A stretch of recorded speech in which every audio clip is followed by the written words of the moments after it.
Hey Cartomancers, April here on Tarot and Witchery, and today I am doing a VR to Simon over at the Hermit's cave, not cage, and he started a hashtag called All About Tarot 2022. Sorry, I had to be sure. I kept thinking Total Tarot because he put Total Tarot on his thing. Anyway, this was an interesting tag to do, and there were a lot of great questions. There are 13 questions here, and I'm going to kind of whip through these because I don't want it to get too long.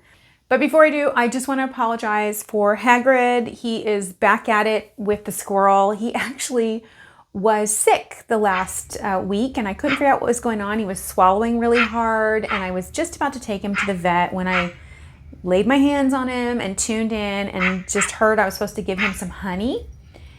And I did, and what I figured out is he has been barking so much at this squirrel out here that he damaged his throat. But he is now better and back at it and peppy again. So I'm sorry if you hear the incessant barking. I just can't seem to make him stop.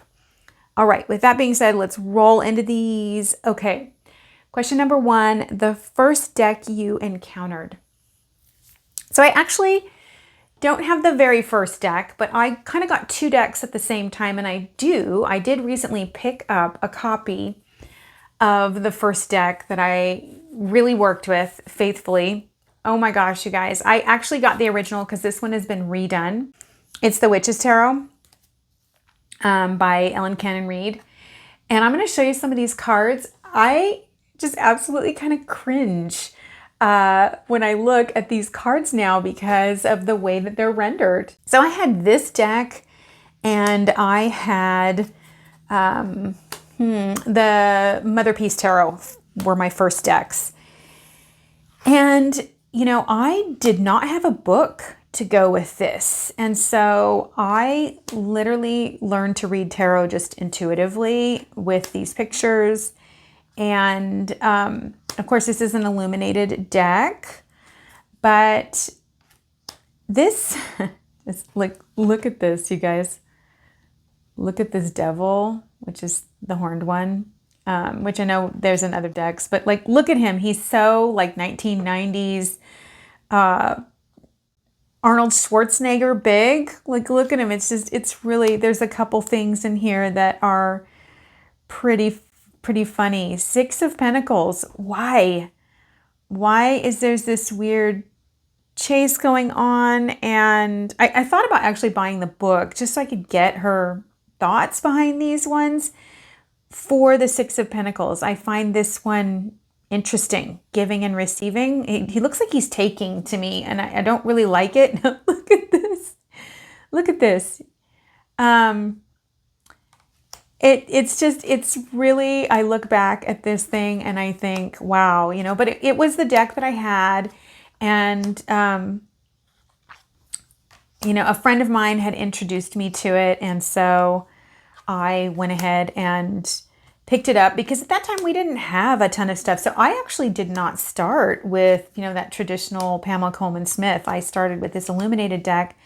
Anyway, this is it, and it's funny. I wish I could find the one. I'm going to look for it really quickly here that I just thought was just absolutely the silliest thing you've ever seen. Look at this one. There it is. There it is. Look at this, you guys.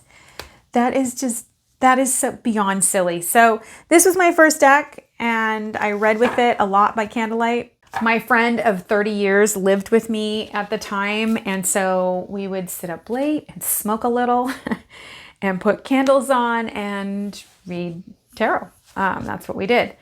Oh my gosh, that deck is really funny. But I'm glad I have it. I paid a little bit more than I wish I had for it. I think I paid like 40 bucks on eBay for it, like mailed to me and everything, because like getting that was really hard and should be. Anyway, okay. The last deck I purchased and how my tastes have changed. So this is kind of like an unfair sort of thing to say. This isn't necessarily my taste. I bought this for my next Before You Buy. So I have a Before You Buy coming out, or actually it's already out by the time this video is out. But my next Before You Buy in September is on this deck. This is the Transient Light Tarot by Ari Wisner. I want to say Wisner instead of Wisner. This deck is very different, and I'm not going to talk a ton about it just because I am going to be doing that in depth on it. It's very modern. It's not something that I would normally gravitate towards because it's much more minimalist than I normally would go for. I do love this Fool. Really nice Fool. But I would say that how my tastes have changed is that I buy decks now for the art style. I'm comfortable enough reading that it is less about finding a deck that necessarily is exactly like something that I'm used to, but more allows me to enjoy the art and to push out into, like, I want to be challenged a little bit by a deck. I want to be challenged by the creator's choices and therefore able to expand and grow. So it's, yeah, but this is not something I normally would have chosen. I chose it because I was intrigued by it and because I wanted to do this comparison for September. Number three,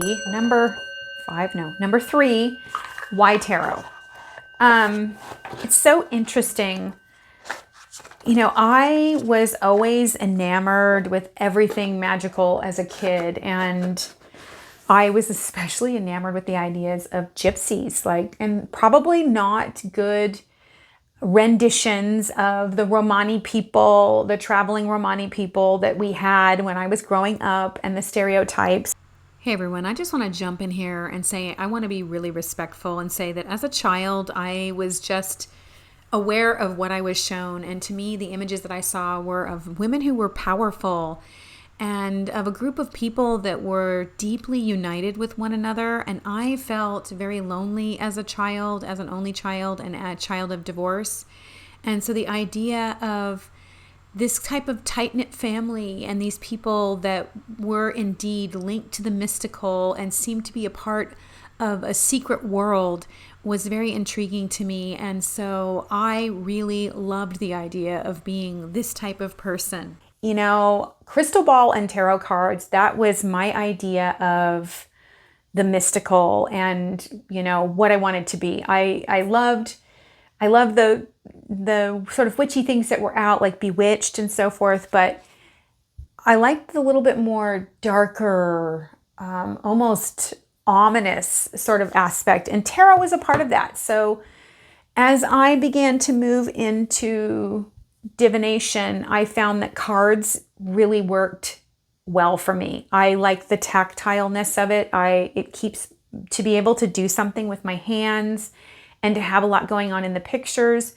I find that it works really well for me to tap into my subconscious, and it's just been something that's been very natural for me. I mean, I love Oracle as well, but tarot, the system of tarot, it has a system. It has something that I can ping off of. And I do like order a bit. I am an ordered person, which you'll see in my Significator card, which is a question later.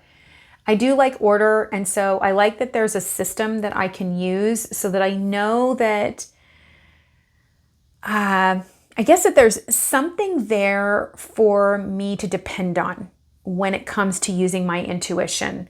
I'm all into vision questing and letting it all go and, you know, doing a good fast or cleanse to really get myself far out there. But at the end of the day, I want something that every day I can pick up and know that I can really find my way to myself and feel safe doing that, if that makes sense. And that's the system gives me that security. And it also allows me to explore a bunch of different art styles because I know that there is a system associated with it, and I'm not having to relearn the wheel every time I grab a new deck. Tarot pet peeves. Number 4, tarot pet peeves. I'm not going to super go into this. I'm going to link my tarot pet peeves video down below if you're super interested, but I will tell you this. I do not like the sound of riffle shuffling. I cannot stand it. And it's because I have an auditory thing where I cannot tune out repetitive noises. So go ahead and riffle shuffle, but don't riffle shuffle while you're talking to me. Like that is beyond, it's just, I can't do it. I cannot tune it out. I guess another tarot pet peeve that I have is boxes. Oh gosh, I'm going to try to grab this one here. Boxes that have these weird, see, this is all just funkied out. These things. I hate this, especially this box here. The last card will get stuck and kind of slide underneath this, but I think these are the worst. So that's kind of a tarot pet peeve. Number 5, my favorite tarot spread. My favorite tarot spread remains my version of the Celtic Cross. I have a modified Celtic Cross that I do, and it just works for me.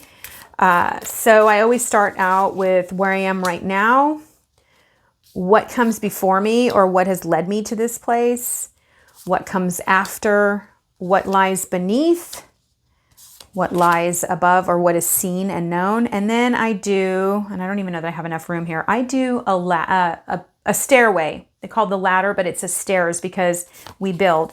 And I start at the bottom with hopes and fears because I think it's really always important to get in mind what your hopes and fears are, followed by outside influences, like what's coming in order to help you.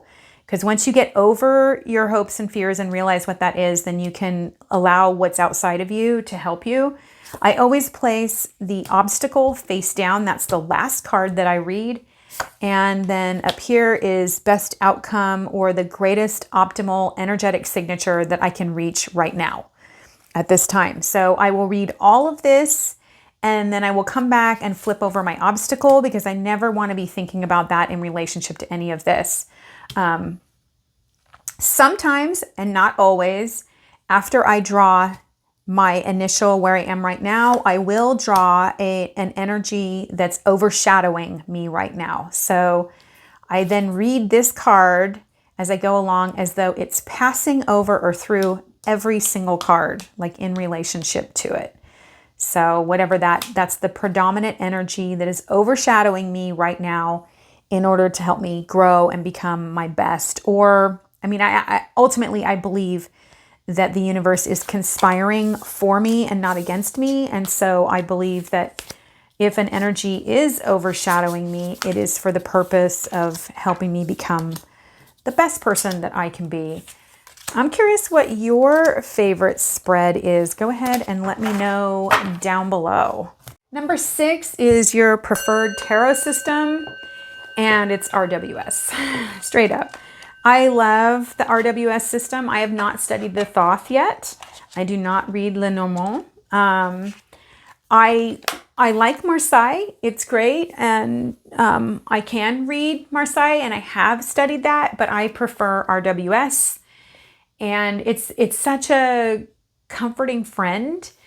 I know at times I want to expand and do other things. And like next year I will do the Thoth, whatever you want to say, Thoth. I will do that next year, but I really am enjoying just letting the waters become deeper and deeper and deeper by just immersing myself in RWS and continuing down that path to uncover the layers of it and enjoy the connections that I find between the cards. Okay, so number 7, tarot rituals. I used to have all sorts of tarot rituals. I used to sleep with them under my pillow. I'd get a new deck. I would cleanse it. I would put it under my pillow and sleep with it for a night. And then I would like welcome it to, all sorts of stuff. Now, basically, I get a deck and I smudge it. And I may even do mass smudgings because sometimes, decks kind of come in clusters. You'll get like 2 decks in a week and then no decks for a couple weeks. And, then all of a sudden a flurry of decks come in. So, I used to be much more ritualized about that. The one thing I will say is that when I read, I want the table clear. I cannot have chaos all around me. So I just redid this room. Which there will be a video up at some point about this, might even be out by now. If it is, I'll link it down below. I redid this room because it had become, it was terrible. It It was chaotic. The energy wasn't flowing. I needed to switch it up. I needed to organize my decks. But the table itself, I will never sit down and do someone's reading like I read for other people. I sell readings online. I will never sit down and read without completely cleaning the table off. And if I'm reading for someone else, I will smudge the deck before I do so. I want all the energies cleared out of there. If I'm doing like a live reading, I used to do live readings on Instagram with people. I don't smudge in between those. I just smudge the deck before. Number 8, how do you use tarot for introspection or divination? I would say both, because I feel like they're kind of the same in some ways. I do divination for other people. It's interesting, like, shall we define divination?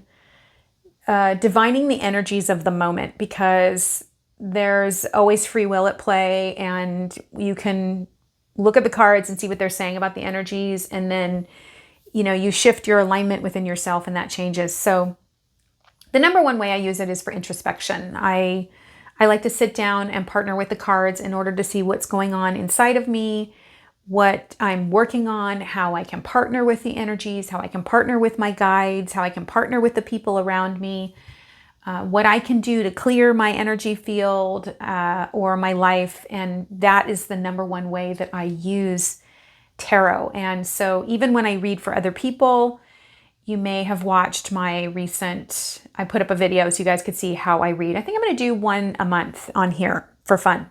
When I read for other people, it's very much about encouraging them to go forward, but I am very honest about what I see in the cards. It's not all sunshine and lollipops. I do not believe that what is on the table is clad in stone. It is simply a mirror of the energies of the moment. Okay, number 9. This was interesting. Okay. What is your significator card and why you feel it represents you? So I don't really use significator cards. I know that, when we first learned tarot way back when, everybody was like, what's your significator? And you kind of had to know that. But yeah, I'm not super into it, but let's check out the card that I would say represents me, which is the Queen of Wands. Yeah, I'm a pragmatist. And I like to plan things out, and I want to sow and reap a harvest. I am very creative. I've always got projects going on, multiple irons in the fire. I've had multiple careers. I love, I have a lot of fire energy. I'm an Aries. Interestingly enough, Simon had done this tag, and he looked up, he felt he was the Page of Cups, and it matched his Myers-Briggs. Long ago, when I did the Myers-Briggs, I came up as an ENTJ, which is the King of Wands. But in more recent years, I redid that and I came up as an INTJ. Look at that, Queen of Wands instead. And yeah, I love how I always got the cat there. Look at that. I got a cat right there. And I feel like this suits me in a lot of ways. I am pragmatic. It's funny, the King of Wands here, the ENTJ, his saying is, I'm sorry you have to die. And I'm not quite that pragmatic anymore, but I certainly was way back when. I've softened a bit, and I'm much more introverted than extroverted. However, I don't like the idea of a significator card for one simple reason, and that is because I don't want to be hemmed in. I don't want to feel like I'm trapped in being something that I'm not anymore. And so I'm not into like pull it out, put it on the table, and, so that the tarot can tell who you are. I mean, this is an oracle of self-reflection. I know who I am, and I'm not worried about being confused about that.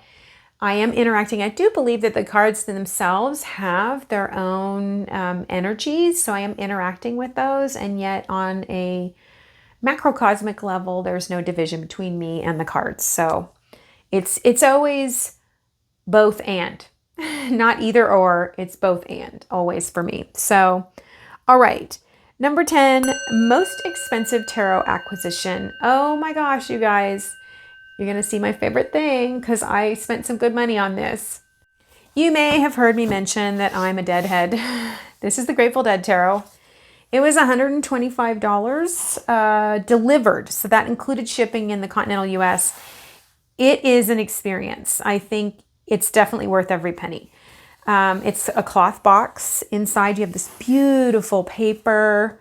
There's this amazing book, you guys. Like, it's cloth.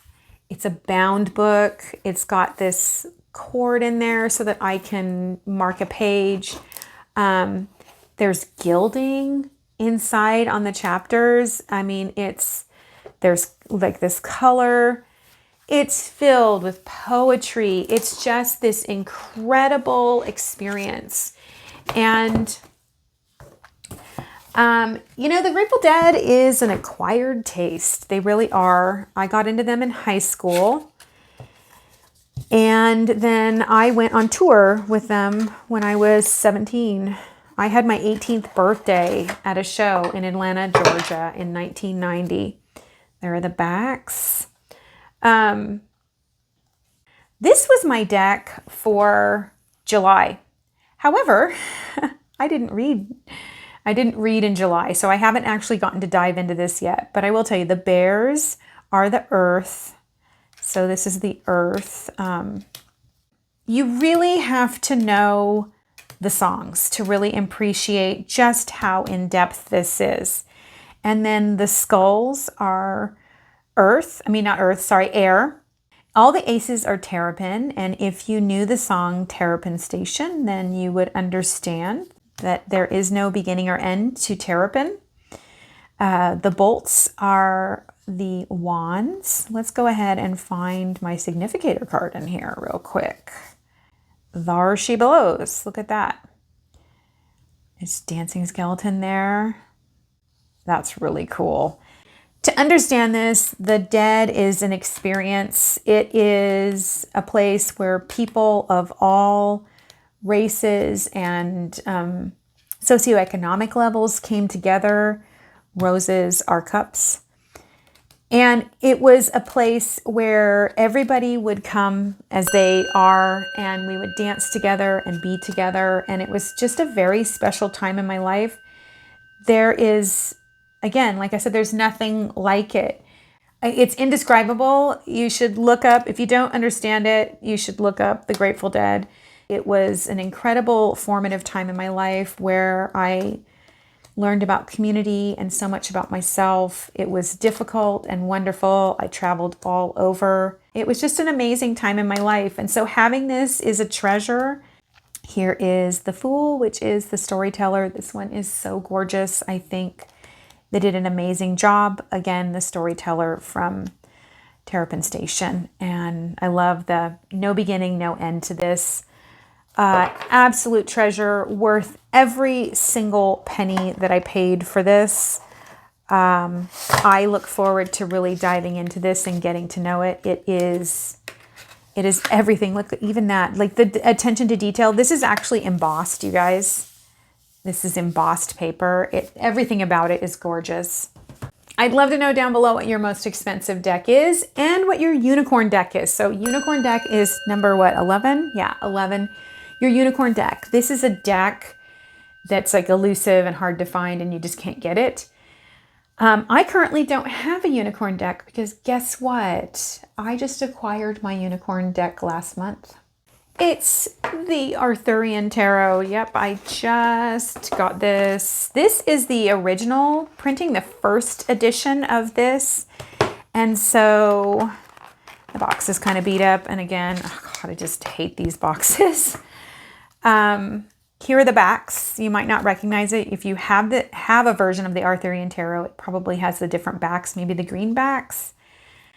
This is a Candy made me do it. She had this and was talking about it, and she was talking about the HalloQuest. So I looked up the HalloQuest online and thought, oh, who doesn't want to dive into the Avalonian mysteries more, especially me. So I got this deck in order to do that, and I am looking forward to doing that. And I'm thinking of starting after Samhain. I need to look at the book. I did buy the book. Oh my gosh, the book cost me almost as much as getting the deck did because, because the book is hard to get too. I mean, these are out of print decks.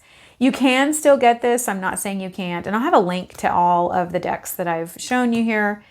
But I have my unicorn deck. What's your unicorn deck? I'm currently at a place where I'm disenchanted with lusting after tarot. I actually want to be working with all the decks that I have. And so I'm not eager to find another unicorn deck to be wanting. That's just not on my list of things to do. What is the most important lesson that tarot has taught you? Wow. Okay. Okay, I had to really think about that. So I'm back now. I think for me, the most important lesson that tarot has taught me is that the answers are always available. That every answer that I need is found within. That there is nothing really going on outside of myself. I know that sounds really ethereal, but I have only to slow down and actually go within to listen, to really reflect. So a big lesson has been to slow down, just slow down and listen, slow down and believe in myself. Know that the answers want to come forward, that I have only to turn towards myself with love and non-judgment and an open mind in order to hear what I need to hear. To learn what I need to learn, to see what the next step on the path is.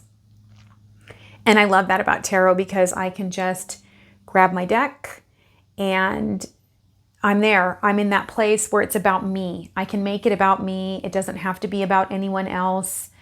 I can put aside judgment or guilt or anything that's going on in my life and just trust that in the quiet and in that time that I take for myself, that I'm going to receive answers that really help me to navigate life. So I guess that was a kind of a long-winded answer, but I would say, yeah, that's it. It's right here. It's all right here. It's all just waiting to be discovered. It's all available if only I will stop, because I'm a kind of a go, go, go person. So stop, slow down, listen. It's all right here. Okay, last question. Dinner party guest. One guest of honor and two other guests. They can be dead or alive. All right, I had to stop and think about that. And I'm really teary thinking about this. So guest of honor would be my mom. She's dead and I'm getting teary-eyed just talking about it. But I would give anything to have one more dinner with my mom. Gosh, you guys. And then I'd like Jesus to be there because I really want to ask him what he thinks about all this. What he thinks about what has been done with his teachings and the things that are happening in his name. But also because I know that my mom would like to sit down with Jesus and hang out with him. And I would too. I really would. I spent 10 years really studying the Bible and getting into the very esoteric Christ. So I would love to sit down with Jesus and hang out and have everybody at the table honoring my mom. Like to have Jesus honor my mom, like that would be like a dream come true for her. And then Maya Angelou. I would love to just hang out with her. I saw her speak and she's just an amazing person, an amazing poet, an incredible speaker. Oh my gosh, she's amazing. To sit and hang out with her, to just share physical space with her and enjoy the sound of her voice. She has the most lovely voice. And just to hear her and Jesus like chat. And my mom loved Maya too. So we could all just get together and have, I think, a really great conversation about life and love and connection and community. And to me, that would be beautiful. It would be absolutely a beautiful, beautiful, wonderful dinner to have. So that would be my 3 guests at my dinner party. Okay, guys, thanks so much for watching. I appreciate all of you that actually made it to the end here. If you made it to the end, leave me a star emoji down below. Leave me like a star emoji and then an emoji that says something about you. That would be kind of fun. You could do multiple, but start off with the star. And until we meet again, may your tarot of 2022 be memorable. May you love all of your decks, expensive and inexpensive. May you actually read with them. And may your tarot pet peeves never drive you crazy.